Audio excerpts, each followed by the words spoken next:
Hold tight. Hold on to your hats, boys. Libos. Hello, good evening, and welcome to another episode of the Wednesday Week. Just what the flipping Nora are you all lot doing? I'm still in there. I'm still right behind him. It was just a very well thought out tactical plan by Danny. I want to go. I can literally feel the steam coming out your ears. So it's like a fun little post-game snack.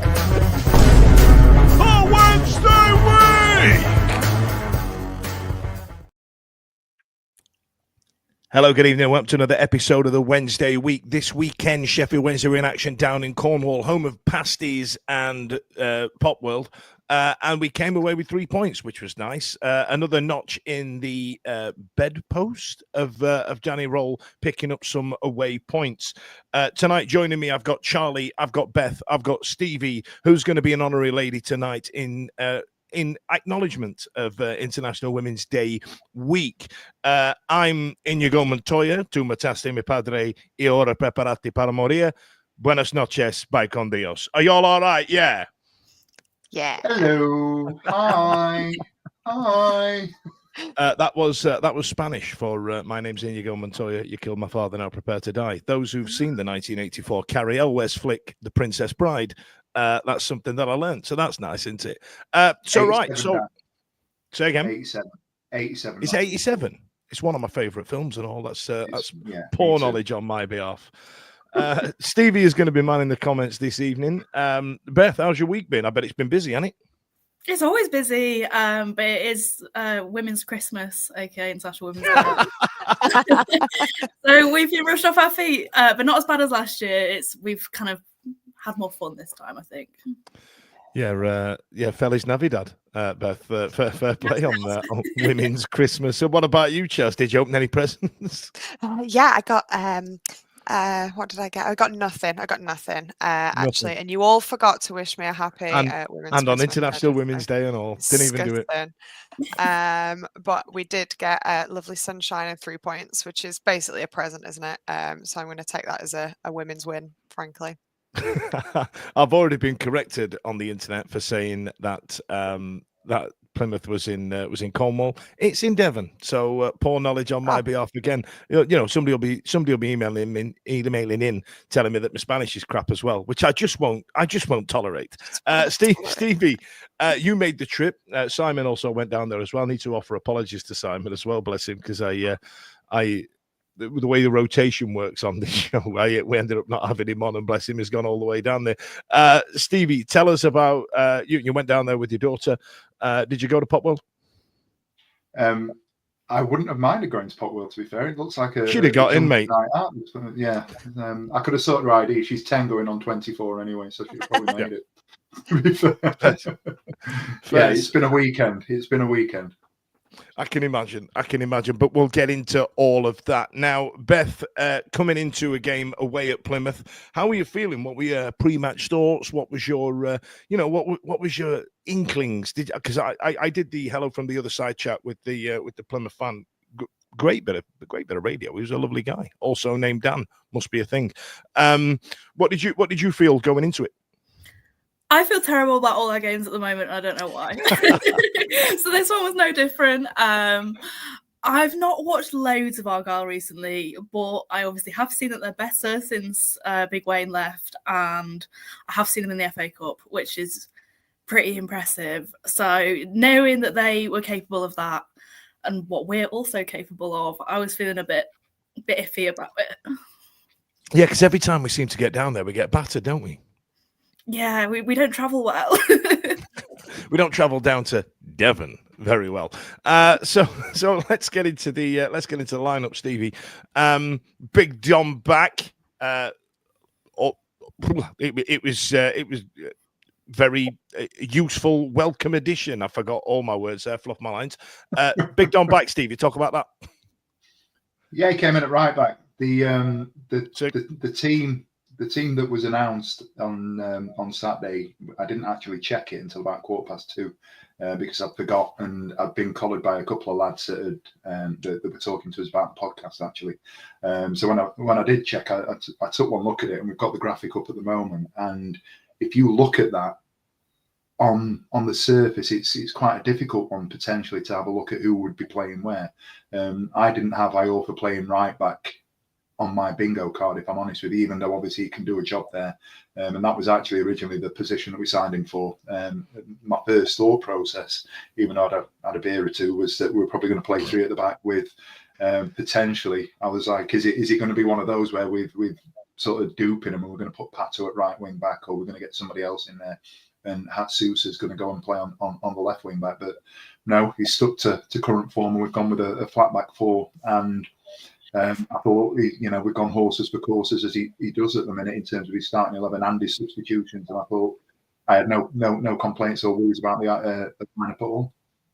Svante Ingelsson in a rich vein of form, Stevie. Not too shabby. Got involved in the goals as well in terms of the assists. He's hit a rich vein, as it were. He's the player that we thought he was after that first game in against Plymouth, at the first game of the season.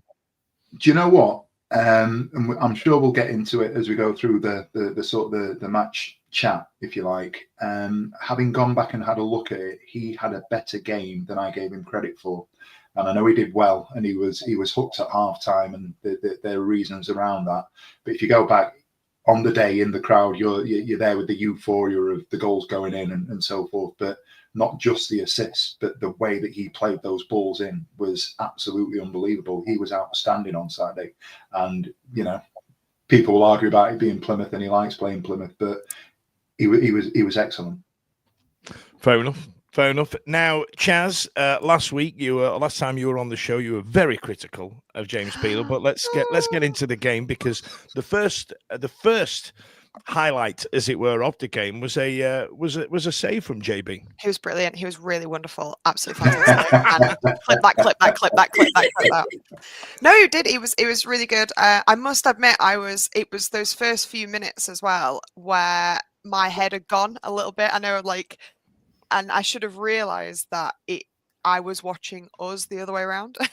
I was watching a team start well, which ultimately surely must mean, therefore, that things don't go your way.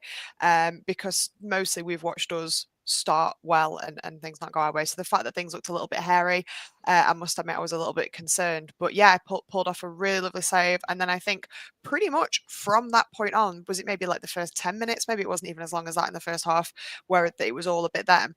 From that point on, defensively across the board, I thought it looked great. I really I wasn't worried at all. I felt very safe with young James Beadle. Just on the screen now, we've got a comment there from Stu Williams. We've got beep beep beep beep. Is that Chaz reversing, or are you still in the JB out camp? I've stitched you up. She didn't say that. But I did. Honestly, no. I thought you did great, and I think I think Roll kind of he alluded to something that was almost a little bit Michael Owen, but I think I knew what you meant. That kind of, had they scored a goal, it would have been a different game kind of thing. It's but I think he was absolutely right that if in those 10 minutes, in that kind of period, that burst that they had they managed to scab a goal back, I think our heads would have completely gone. I think it would have totally changed things. But because we were able to kind of withstand the onslaught and then do the unthinkable and actually score first, it was and I think and all credit to Beadle for that. He was great. I'm a big fan. I love. Do you want me to clip that this week? Clip that. Yes, please. Beth, listen. The next bit after that onslaught might be oversent a little bit. We went in front. Shock horror. Let's all slow down. Let's all have a minute. We went in front first, and usually when we do that, I tend to go, oh well, we're all right then. You know what I mean? I don't know why. I don't know what sort of. How I've got that confidence, but there's just an element of, we've got in front, so that means we must be taking all 3 points home. Svante once again down the left hand side, beauty of another, and I think I said this last week or the other week, a dinky do cross into the box once again. It was virtually a carbon copy of what he did against I want to say Sunderland, where he dispossessed their fullback and got it in. He's doing all right, isn't he?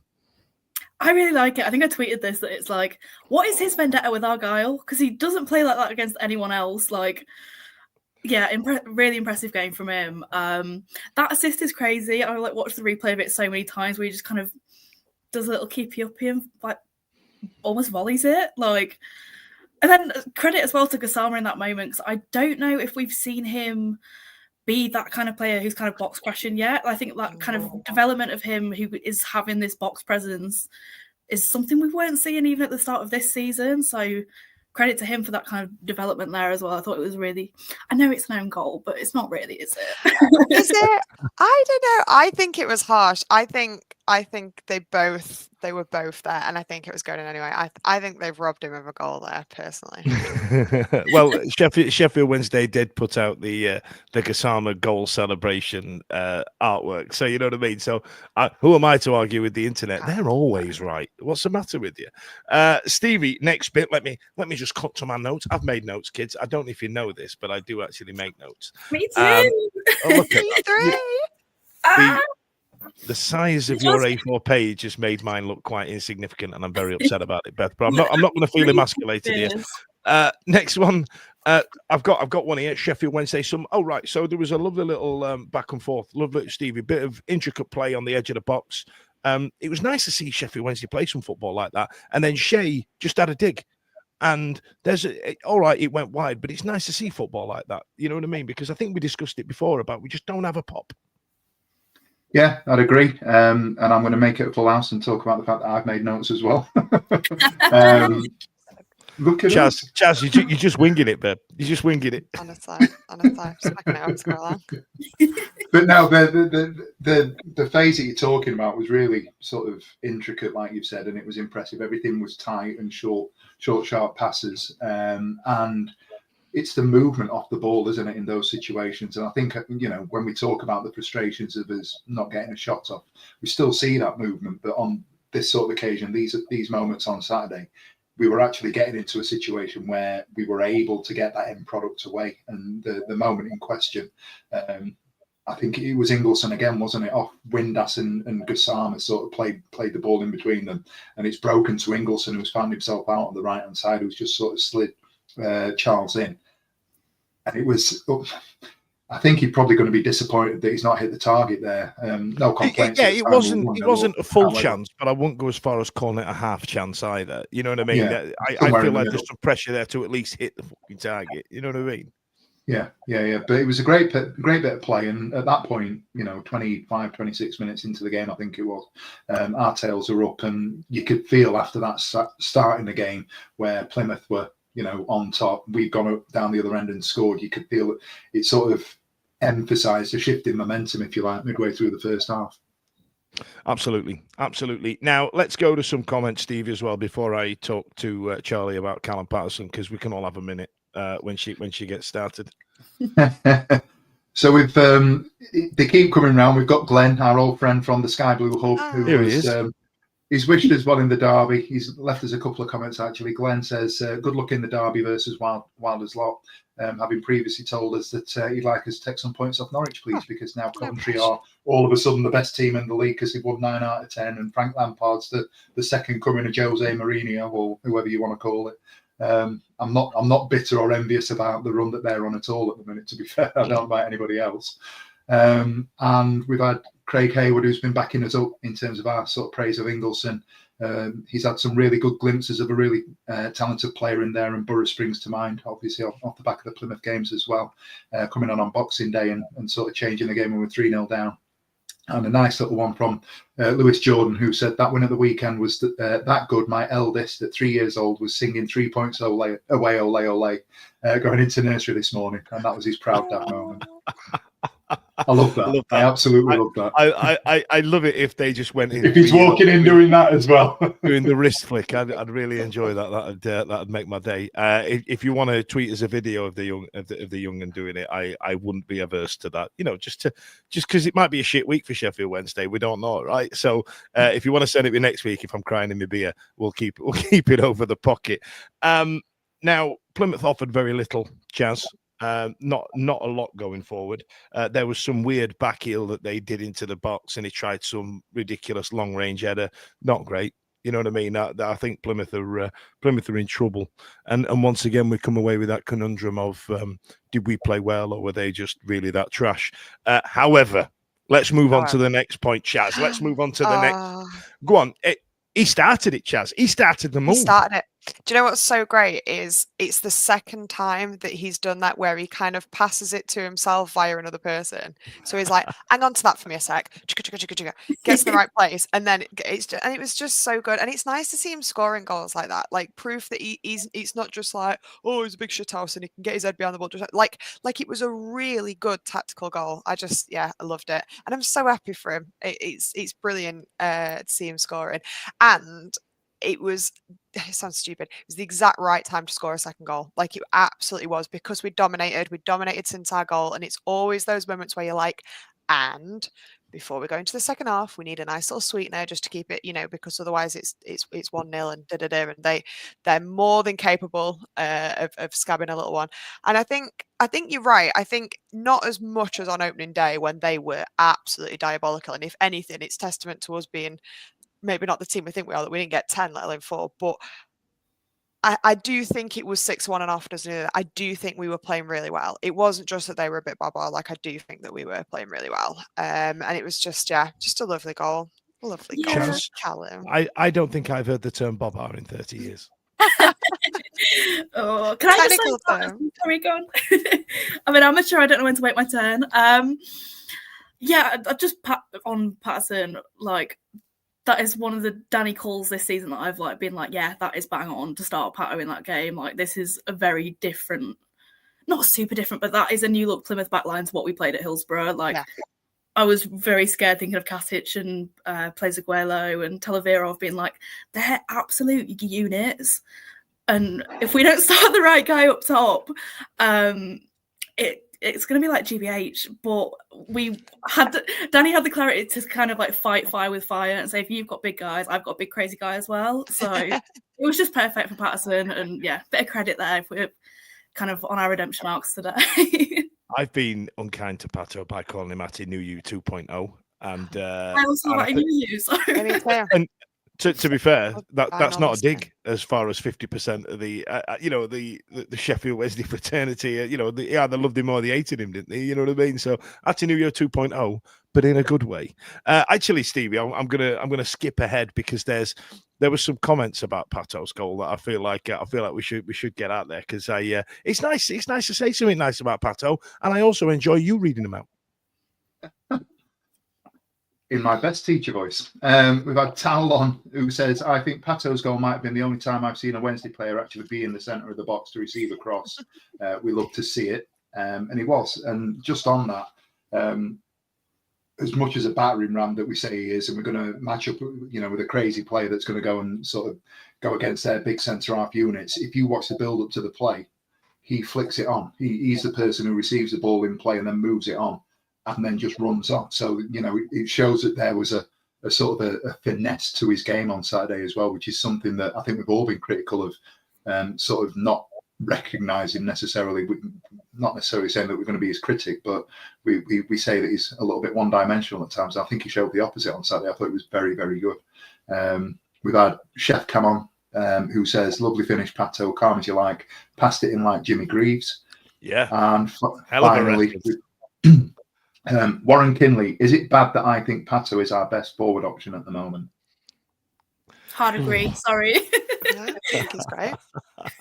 Well, to be fair, I Beth, you weren't here last week, and I was aghast that Callum Patterson in the game we played before lifted his shirt up and had a 6-pack. So in my head now, he's an absolute fitness machine.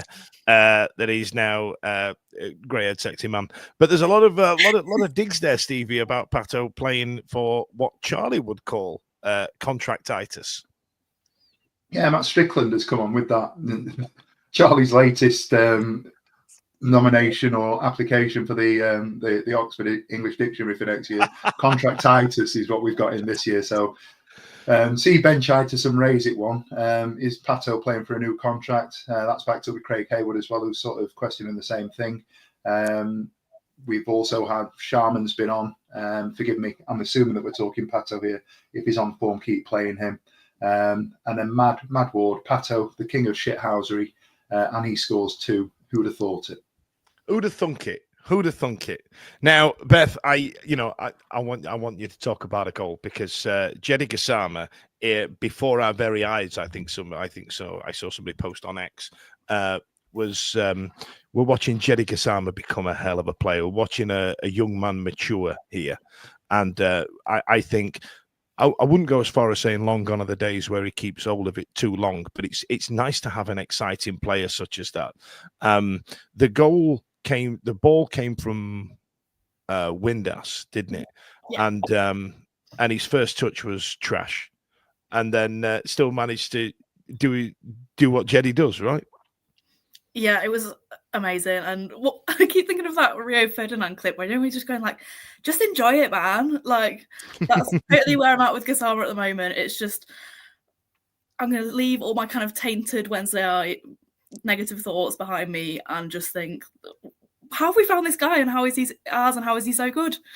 Yeah, just again, and that was another moment of him kind of showing something a bit different. He was obviously kind of box crashing and being that presence in the box for his first goal, but then for his second or first, if you're going to be really pedantic about it, that kind of strength and again box crashing, it was a really nice aspect of his game that I'm just like, wow, you can do everything. Like, we'll play him at centre half next week and he'll be sound. Like, yeah, a lot of people. The photo of him sat on the sponsor boards, like Jan Paveda.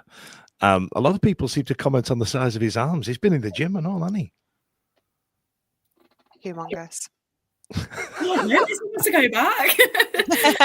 There's a lovely little smile. Yeah. He's having the best time. Now, as a little treat to some of the listeners and the viewers out there, the voyeurs, Ben's watching tonight. Now, Ben was the guy that kept tweeting. I think it was something like 56 days tweeting about Ike Ukbo and can you free him, and posted a different picture of Ike Ukbo every day. Cheers for that, Ben. But he's trying it again, isn't he, Stevie? He's giving it another bash. Yes, he's been on with his side eyes. Day 3, Jeddy Kasama New Deal. Ben, I'm here to tell you, if he ends up signing a contract and goes away that Ugbo's gone, I'm laying all the blame on you. You must cease and desist. Yeah, you're all campaigns for the rest of time. He said it was 71 days to Bernard. It was. Who's now injured, Ben? Oh. Thanks, Ben. Thanks, Ben. I love you. Get that guitar sub going again. Get it sorted out. It's like Alan Partridge, right? He did 71 for Bernard. He did 50 odd for Ike Ukbo, and now he needs to finish on a positive, just so he can have a positive. You know what I mean? There's an element of that. He needs to get 2-1 in front, because at the minute, the Lord giveth and the Lord hath doth taken away. Lewis has put a comment there. Chaz, you might be able to shine a bit of light on it. Stevie, what is it? Can anyone work out what Pato's celebration was all about on Saturday? Anybody any ideas? He's giving it one of these with it was almost like he was handcuffed. He's run over to the subs, and they've all had a little bit of a ring of roses and jumped up and down sort of thing. No, it's not any young people vernacular I'm aware of as a very, very young person. It's not come across my my vision. Yeah, I don't think I noticed that. I think I just assumed. My brain just filled the gaps in and assumed he'd just done his Pato celebration. I don't think I noticed him doing a secret symbol to somebody. No. Ooh. No idea. And then towards the back end of the game, Chaz, there was I think their defender played through Svanti, who I kind of really wanted to get a goal. I don't know why, but he kind of played Svanti in, and it was a decent save from their keeper, wasn't it? Yeah, it was. Yeah, and I think there was a few like towards the end, like, you know, we were very much on top, but there were a few shots that went sort of begging that perhaps if we'd not been on top, you'd have been like, Jesus Christ. I mean, you know, I hate to criticize him, but my boy Smudge, who's obviously just recovering from being sick, like he's obviously just recovering from a bit of an illness, so we're giving him a lot of slack. But certainly the first of his 2 chances when he was practically 1-on-1 with the keeper, like, would have been nice to have seen him like chip the keeper and get that in. But it was all right because we already had 3 goals at that point. It was okay. All right. Didn't even need it. Didn't even need it. It was Michael Smith, wasn't it? Yeah. But again, like, it's similar to what we have been saying. At least he had a shot, right place, right time. Because Sorry, the whole was thing it not is Svanti? Was it Michael Smith that did that last week? Yeah, I did wonder. Svanti got hooked at half time. Yeah, Hang of on, course he hang did. on a Yeah, minute, because he hang got on a took minute, off, didn't he? hang on a minute. Fired. Cole came on, who did really well. I've actually written Smith and said Svanti. So well done, Fudge. I'm always this close from mentioning Michael Smith again. Like, I'm always a good three sentences away at any given point from bringing him up. I've even written your name next to that because I thought, because when it's like Pato and Smudge, I'm like, yeah, Chaz will talk about that.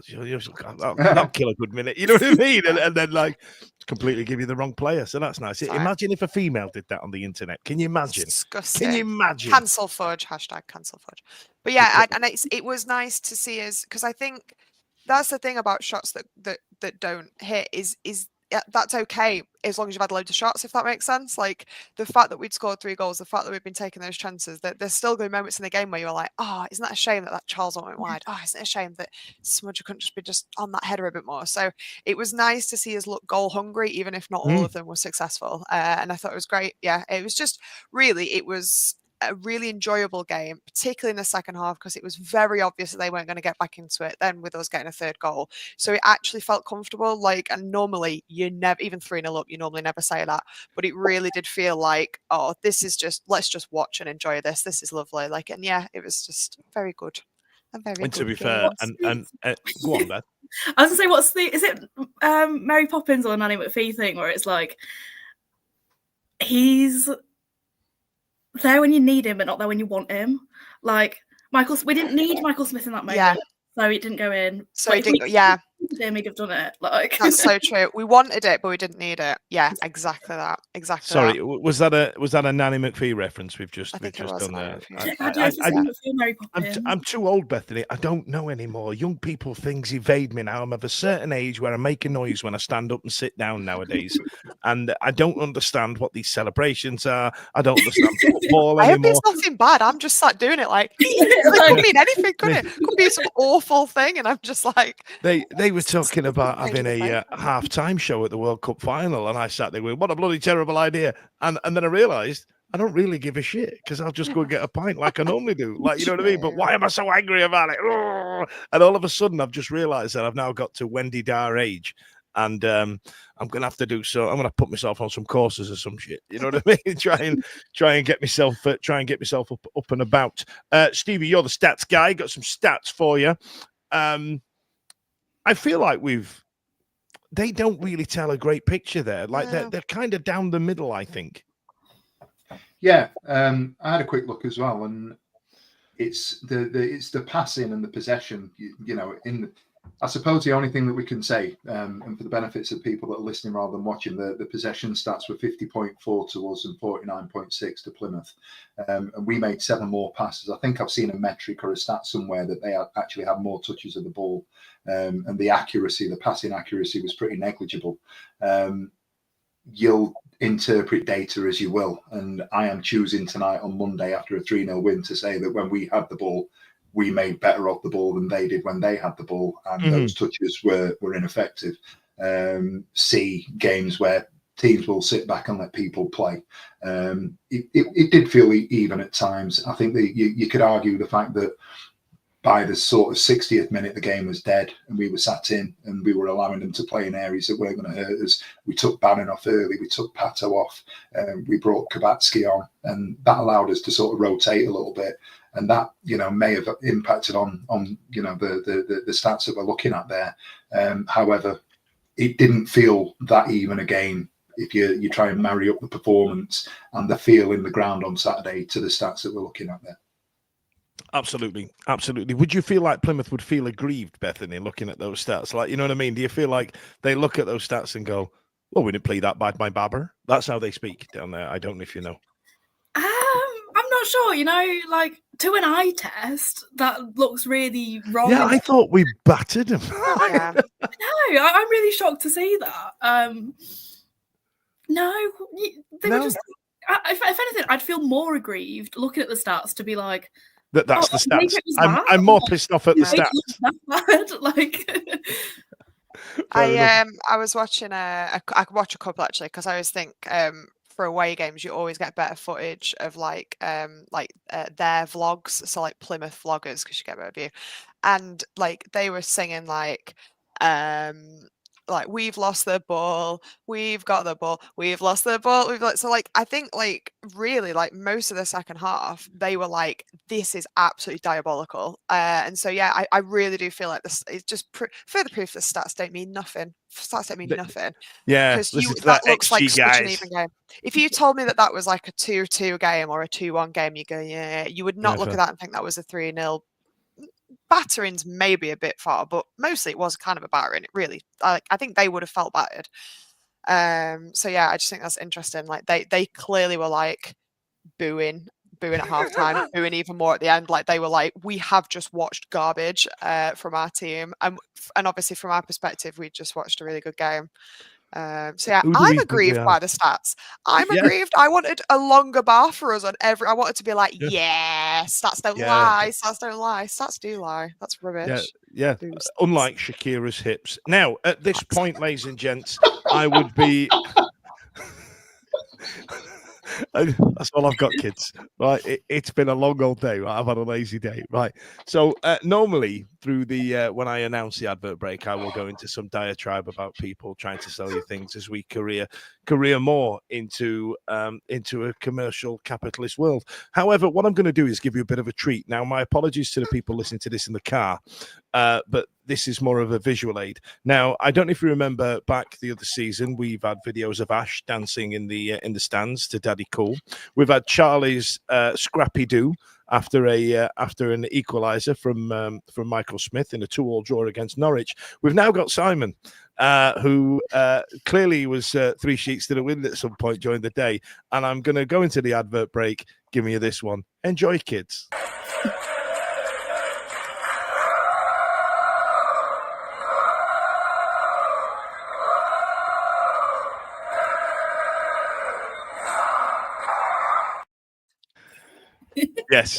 Yes.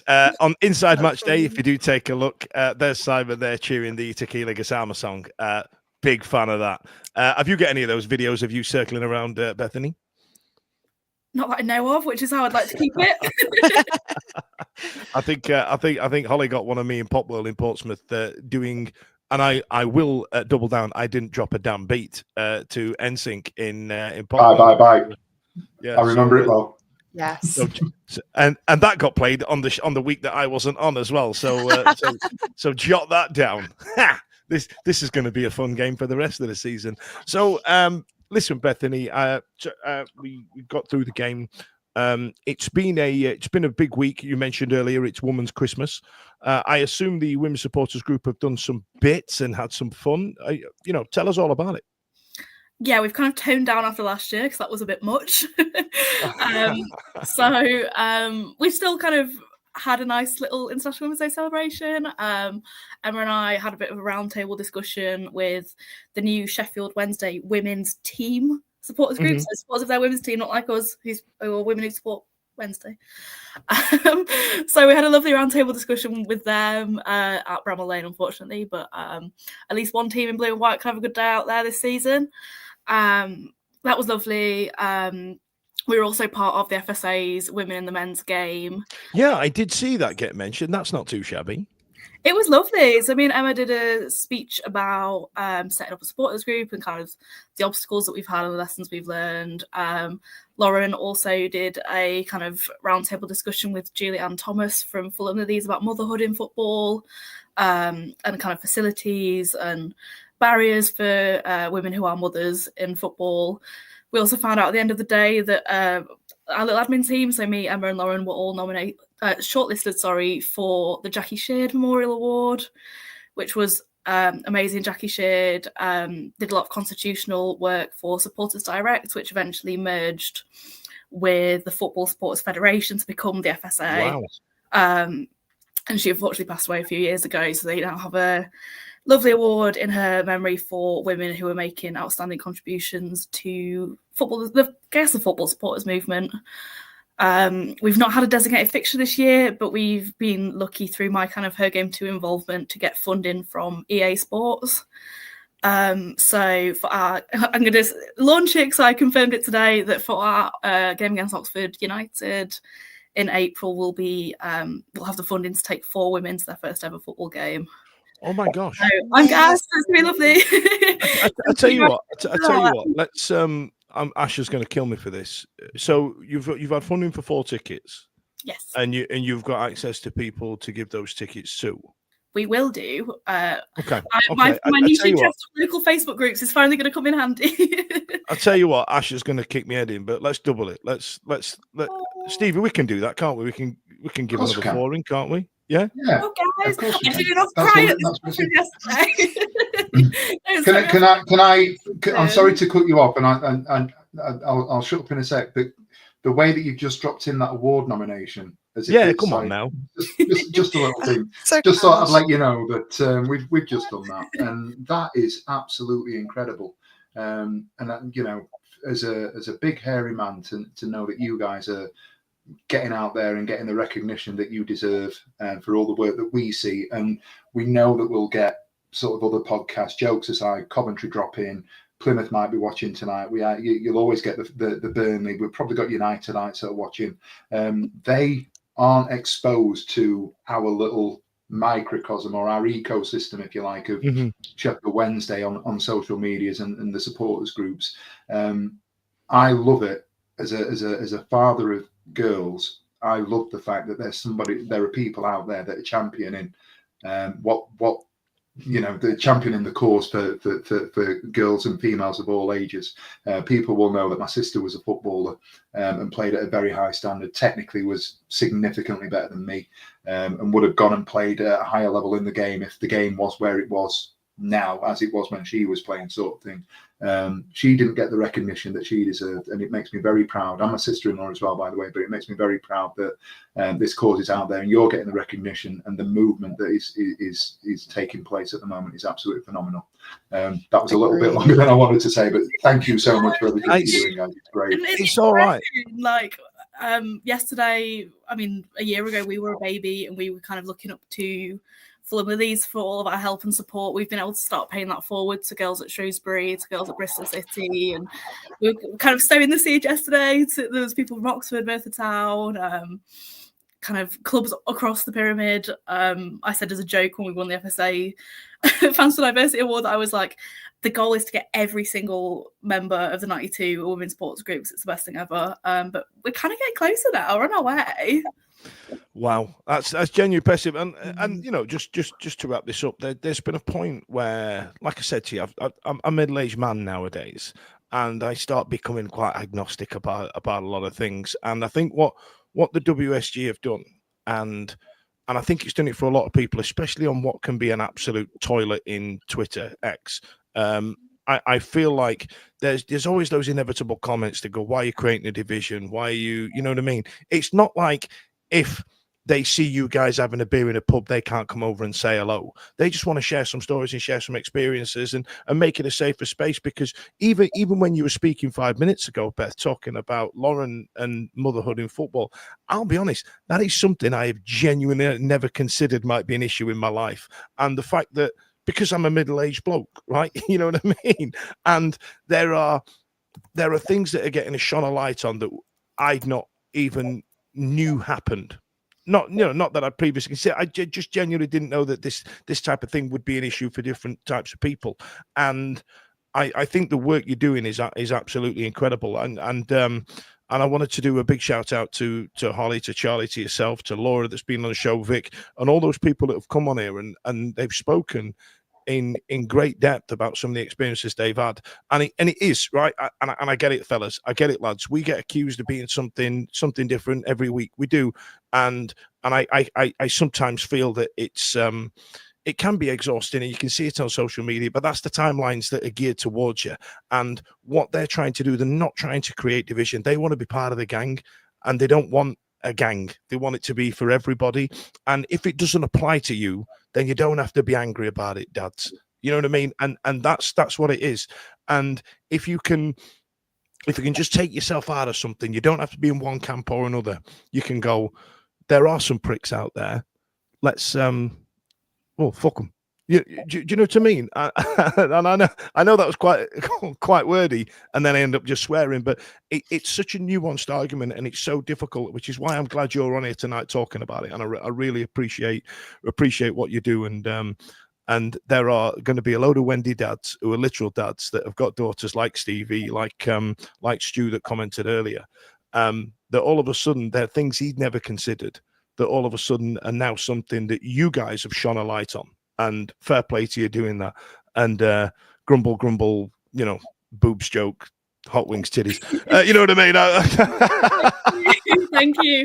As I think Holly said perfectly on this very podcast, I just want to have as crap football opinions as all the blokes and get away with it. So it's that. And also on the Motherhood Report, it's called You're Not Welcome Anymore by Fulham Lilies. It's available for free on the internet. Just download the PDF. It's incredible. It looks like a government report. Like, they've absolutely smashed it. If I can find a way of maybe putting it in the chat or something, I will, because it's class. And yeah, by all means, about what we're doing. I'm getting dug out now. I was trying to be sincere, and I tried to make a joke out at the end. That's a man who's Dan Fudge, and I make uncomfortable jokes when I talk myself into a hole. It was me. Just as I went to click the comment that's on the screen now, it popped up. So Matt said, Dan being sincere. Matt is in the last man standing group, so I know it's all taken with a pinch of salt. And I, to an extent, agree with the fact that he's given us one of the most hearty diatribes that he's given us all year, and then spoiled it by F-bombing at the end. If I was not manning the comments tonight, this wouldn't go up, because Ash is much more humble than I am. But a little bit of self-aggrandizing support from people out there. Martin Bieber just saying, well said, all of you. That's why this pod stands above every other. Ash would have never put that out. He'd never put it up. I know for a fact he's probably watching this at home now going, Steve, you absolutely wincing he is. He's going to hate me. I don't want to pick my phone up at 9 o'clock, but I'm going to put it up there. I'm very proud of what we do. I'm very proud of him and the stuff that he does and the things that we've got going on. I'm very proud of our community initiative. We're not just a podcast anymore. And I think that's the thing that we need to recognise. What we're trying to do is build a community where we can bring everybody together, be inclusive. We've got strong ties with other supporters groups now. We are champions and advocates of Rainbow Owls as well as the WSG. And I'm really, really proud of everything that we do as a podcast. Well said. Well said. Let's get back to the nonsense. Let's start talking about football while I start taking some screen grabs of this chat. For a meeting I'll probably have at HR tomorrow. Listen, put your fingers in your ears. It's time now for Hot Topic.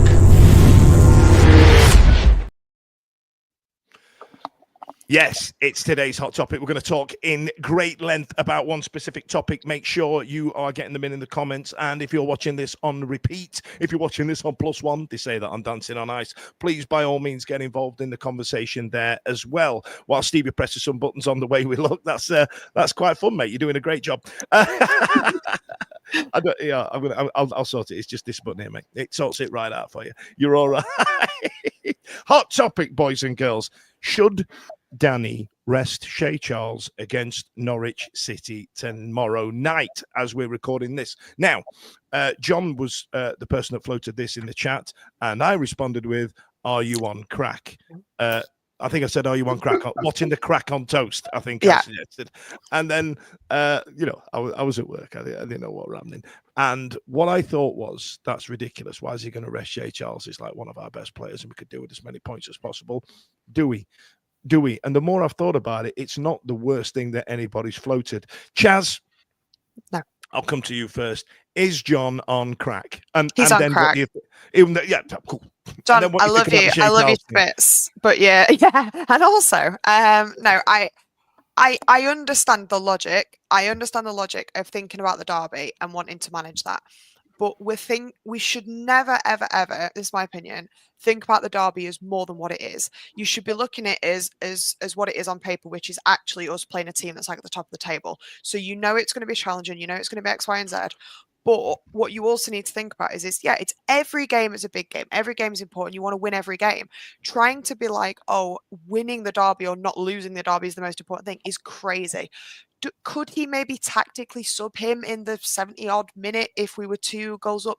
Yeah, maybe. That you're not against. That's just smart game management for someone that's on that many yellows anyway. Not playing him so we can what?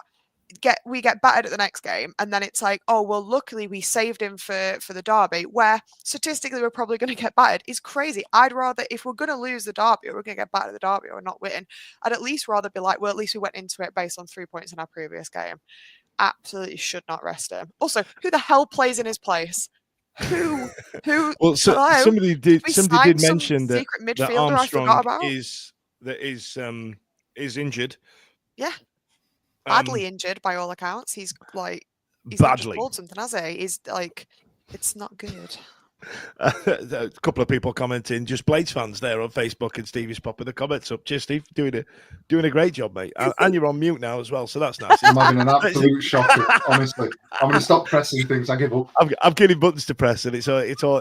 This is live television, ladies and gents. I feel like Ant and Deck, both of them, but both during Wonky Donkey. Beth, too many people are commenting. Beth, where do you sit on Shea Charles playing tomorrow night? So you can only play what's in front of you, but if the guy behind Norwich is like this huge, snarling, grizzly ogre, of course I'm going to think about that over there. Like Danny, I wrote a column. I'm also a football writer. I wrote my column for football. God, get them all in. Get them all in. Get all the plugs in, Beth. Nothing left to play for this season. We've fallen completely away from the playoffs. That is not happening. It's not mathematically impossible, but it's vibes impossible. And the derby is the last game that we have left that is a big game. And Danny said a few weeks ago, just before the Sunderland game, that our goals for the rest of this season are get 50 points and win a big game. That is our only big game we've got left. It's the last kind of chance we've got this season. I'm not going to say I'm going to get bored, but like, it's the last chance for something like really cool to happen this season. Like, we're not going to make the playoffs, we're not going to go down, but we have got a derby at home for the first time in 7 years. And I'm sorry, I didn't care about Norwich away. I'd love for us to have the best crack at the derby that we can possibly can. But I know Danny is a very play what's in front of us, very pragmatic, very let's just get on and do this kind of guy. So I think Charles will play, but I don't think he should. Oh, I tell you what. So it's 1-1, Stevie. It's 1-1. Where do you sit on it? Because I must admit, like, to give you a bit of thinking time, I'm in Beth's camp. Who gives a shit about Norwich? You know what I mean? We're not going up. We're not going down. Let's just go and kick as much bells out of the other side on Sunday. You know what I mean? Let's just, and the best opportunity we've got that is the guy that's been doing it to every other team all season, right? Stevie, go on. Go on. Charlie's wrong. Everybody's angry. Everybody's angry in the comments. The comments are angry. Clip that.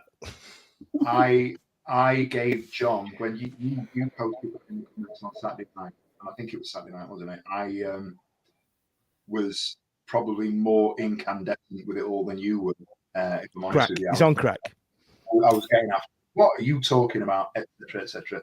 And I went after him, and I thought I was a little bit harsh on reflection. However, I've gone backwards and forwards with it, and I'm probably more divided on this than I have been anything else this season. And as I'm sitting here now thinking, I've gone back again, and I probably would rest him now. Saturday, Sunday. I was Team Charlie. I was right. No, he played. I was the same. Charlie's made the point that we maybe drag him after 70 minutes. Let's be right. He could go in there, and you don't know what Norwich are going to do. They might go out there and try and wind him up. Let's be right. On paper, Norwich are a competitor for a playoff spot, as are we. I'm looking at the table now. They're 1 point in front of us. If we're in that team, and I'm not saying it's a realistic one, but there are aspirations there to get into the playoffs. Norwich are going to do whatever they can to distance themselves from us. They will want to win the game tomorrow night. They will, 100%. However, I've seen Norwich, and I know that I believe they've got Sargent back. He's been out for a while. He's going to be a threat tomorrow night. He's going to be a huge threat. Charles won't differentiate between whether or not Sargent has an impact on the game. That's going to be for the lads at the back. So you're relying on Ihekwe, Lowe, Iorfa, Hatsusa, Beadle. In the middle, if we don't play Charles, I'd like to think, even though we haven't got Armstrong that can come in, I'd like to think that there'll be a renaissance from a Chalobah potentially who'll go in there and maybe shore things up. And is it a time to give him an opportunity to go in there and say, right, now's your time? And maybe, you talk him up and they're preparing in a way to say, it's a big game. You go and prove that you're a big game player, which he can do, and he has done. I know it hasn't necessarily worked out for him. I'd like to see Chalobah go in there now, I think, and potentially him and Bannon in the middle. He had a bit of a run. I think he got sort of half an hour or so on Saturday, maybe to just get some minutes in his legs. We rested Bannon. We brought Patterson off. I'd suspect that we're probably going to start Smith tomorrow night, just because he hasn't been playing, and just give him maybe 45 minutes. And I know that goes against everything else that we've been doing in terms of a format. But I just think there might be a little bit of reverse psychology there. But yeah, I've come down the other side, and I think we need to rest it. Chaz, just before you do, I just want to pull two things here. One, I've stitched you up on the internet because I was well in your camp 2 days ago, and two, we all were. You can't see. I don't know if you guys can see the comments that Stevie's about to put up, but everybody's just been accusing Stevie of going, here we go, I was just going to say LP2 can play there, LP2 is going to play there, and then he's dropped to the Chalobah. What about that for some life-changing radio, ladies and gents? Go on, Chaz. Can I just say, I do not disagree that Norwich are going to be trying really hard to win the game. I do disagree that they are going to give a rat shit about whether one of our specific players gets another yellow card, because what difference does it make really to us? Like United are already way past them. I don't think they're going to try and necessarily wind him up. Having said that, him being on a yellow, just to be clear, him not getting a yellow makes him more vulnerable. But I don't think they would specifically try and wind him up to get him a yellow. My response to that is I'm not saying they're thinking about, oh, let's get him out for the derby. I think they're thinking, right, there's 1 point between us and Sheffield Wednesday, and if we can get him a 2-game suspension, that's going to make their life a lot more challenging, a lot more difficult when they've got this team coming up and that team coming up. We could have done with a rat shitometer on that one. I'd be flattered if Norwich thought we were contenders to potentially get into the top 6. I'd be like, oh, you think that all that's standing in our way is whether Charles is out for a couple of games, rather than the fact that we absolutely cannot hold to a lead 90% of the time. But yeah, I mean, I think for me, I would rather see us treat every game equally. You get people that I think derby makes us crazy, and to be fair, we haven't had derbies in a while, and I think that's maybe what it is. It's derby fever. I would take a point right now, take a point right tomorrow, I'd take a point in a week, I'd take a point, a yummy point would be amazing, and I would not sacrifice 3 points against Norwich for it, so I wouldn't. Clip that. I'm crazy. That. Okay, Stevie, let's give the great unwashed the last word on this. There's a fair few to get there. I'm gonna have a drink. Yeah. While I get through these 25 comments, you can shut your mouth for a bit. Matt Strickland, now Armstrong is out for a while, I'd say yes. Mike Crawshaw, yes, I don't want him suspended for Sunday if he gets a booking. Lewis Jordan, rest Charles, yes. It's too much of a Wednesday thing to do for him to go get a yellow against Norwich. Does nobody agree with me? It's not a single person. Hold the line, caller. This is the first time I disagree with Charlie. I feel empty. That's Stu Williams, who's having an existential crisis that they're not on the same page tonight. Ashley Green, rest him. We have a better player for wanting to win the derby more. Playing him has a risk of him not being there. Play him, win, and take whatever comes of it. We might get all the good things. You never know. Here we go, Charlie. Sheff Can, the legend that is Sheff Can, has gone Team Charlie. Charlie is Bob on. Clip that. Team Beth from Hergle McMurgle. It might only be 3 points, but beating, I think that should be beating that lot would be so sweet. And last one, I'm going to go to Ben. If he gets booked, I'm not worried about Palmer playing in field in the derby. Cheers, Ben. Weird how you kept that one last there, Stevie. And I tell you what, Charlie, I think you've started a thing, by the way, because Matt Strickland's been on and said Derbyitis. I've got Derbyitis. I've got Derbyitis. So you're all sick with Derbyitis. You're all sick, I tells you. So there we go. I would still argue that that's about 60-40 in the realm of resting, because this is going to be our big hurrah of the season. Yeah, you know what I mean. Right then. So listen, Ash has sent me a blurb. I've got to say this out loud because I asked him, because I always, when Ash has got like a big thing going on, I always just leave him to it. You know what I mean? He's well invested. He's having a good time. And then I went, I've got to talk about it because Ash is not on this evening. So I've made him write this. So if I look like I'm reading, it's because I am. So this year, ladies and gentlemen, we've got the Easter egg drop 2025. We've only got the 2 dates because the derby got in the way.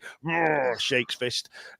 So on the 5th of April against Hull City, and on Saturday, the 12th of April against Oxford United. Beth was saying earlier that they're there as well. Sheffield Wednesday fans made last year's Easter egg drop a success, that we're back for 2025. And this year we have a target, and we need you guys to once again smash our targets. We'll be outside the Megastore for the home games against Hull and Oxford, ready for your Easter egg donations.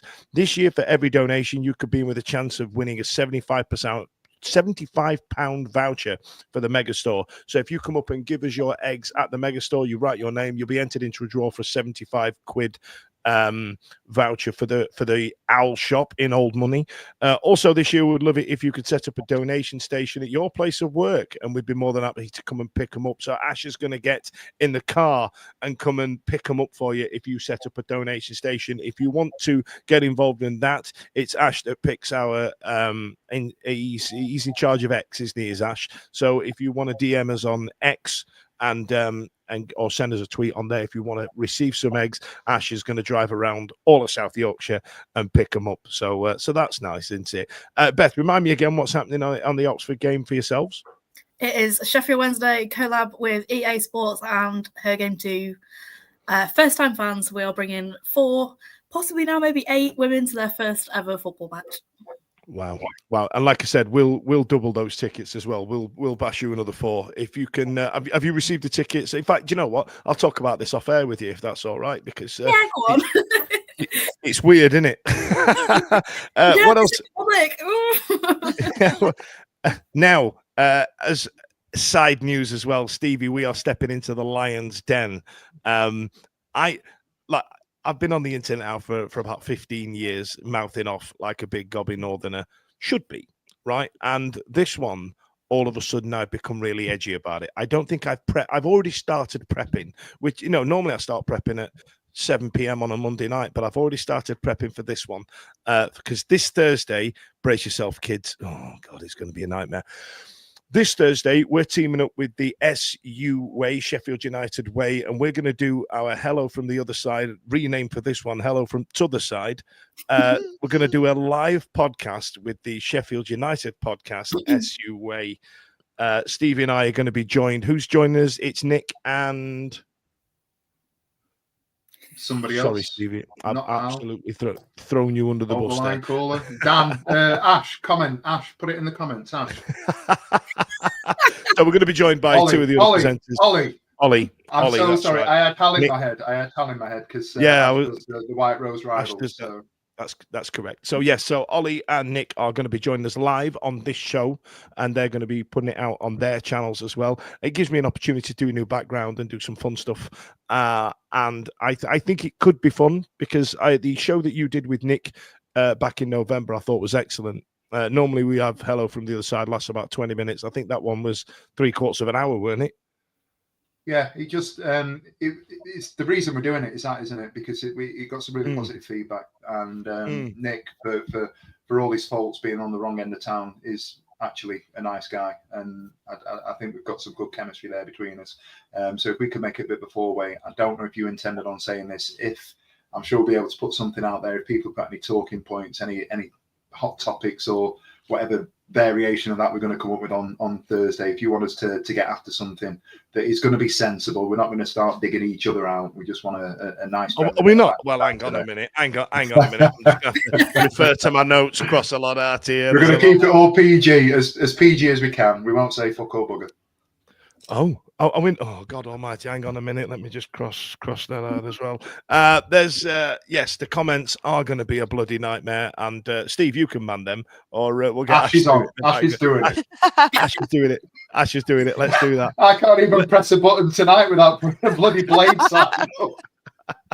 See, it's already started. Look, it's already started. Stokey's been on. If they say sausage roll once, just tell them ham sandwich face and too many players on 40k a week. And then the same old banter. We'll mention honours board and all that. Oh, God, I'm banning all. I'm going to get a list together of banned phrases.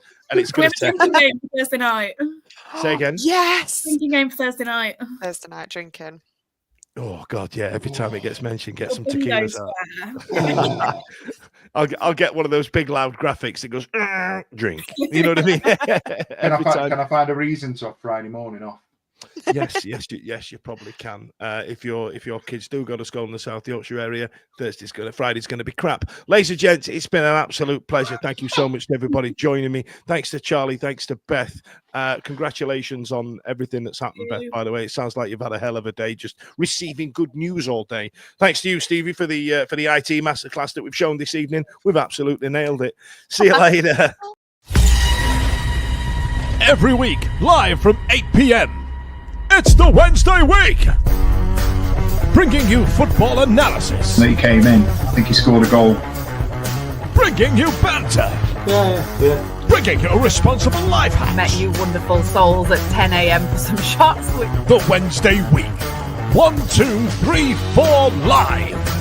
Available on all social medias. Obviously, this goes out on YouTube and as well as all the other social media out there for podcasts, etc. The Wednesday week 24-25 season.